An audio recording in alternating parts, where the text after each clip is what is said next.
খুলনায় ইসলামী ৮ দলীয় জোটের সম্মেলন চলছে। সেখানে আছেন আমাদের সহকর্মী প্রবীর বিশ্বাস। আমরা তার কাছে যাচ্ছি।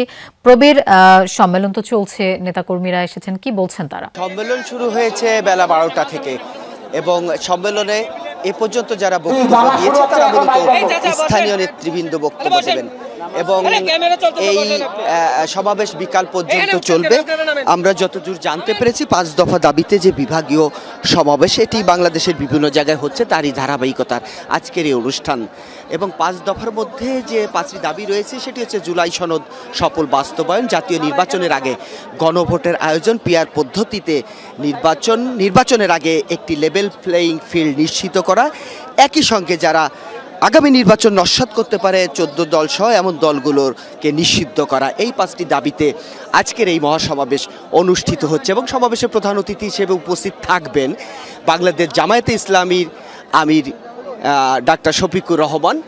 এছাড়া এই অনুষ্ঠানের যিনি সভাপতিত্ব করবেন ইসলামী আন্দোলন বাংলাদেশের আমির সৈয়দ মোহাম্মদ রেজাউল করিম। এছাড়াও বাংলাদেশ খেলাফত মজলিসের আমির আল্লামা মামুনুল হক সহ যে সমস্ত 8টি দল রয়েছে সেই সব দলের শীর্ষ নেতৃবৃন্দ এখানে বক্তব্য দিবেন।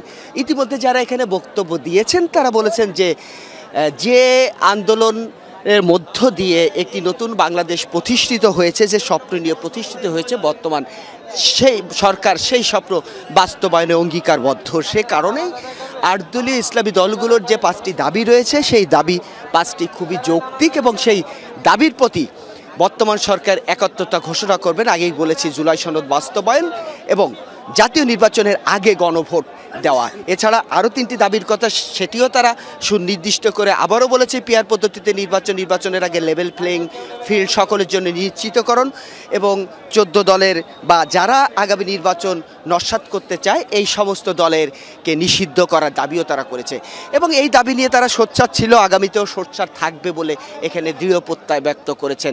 এবং খুলনা বিভাগের যে 10টি জেলা রয়েছে ইতিমধ্যে সেই 10টি জেলা থেকে নেতাকর্মীরা এখানে এসে উপস্থিত হয়েছেন। একইভাবে কেন্দ্রীয় বিভিন্ন নেতৃবৃন্দ রয়েছে, সেই নেতৃবৃন্দ কিন্তু এখানে উপস্থিত হয়েছে। এখন নামাজের বিরতি চলছে, দেখতে পাচ্ছেন যে সবাই নামাজ আদায় করছে। নামাজের পরপরই আবার যে বক্তব্যের পালাটি রয়েছে সেই পালাটি শুরু হবে এবং নামাজের পর মূলত কেন্দ্রীয় নেতৃবৃন্দ যারা আছে তারা এখানে বক্তব্য দেবে বলে আয়োজক কমিটির পক্ষ থেকে আমাদেরকে জানানো হয়েছে।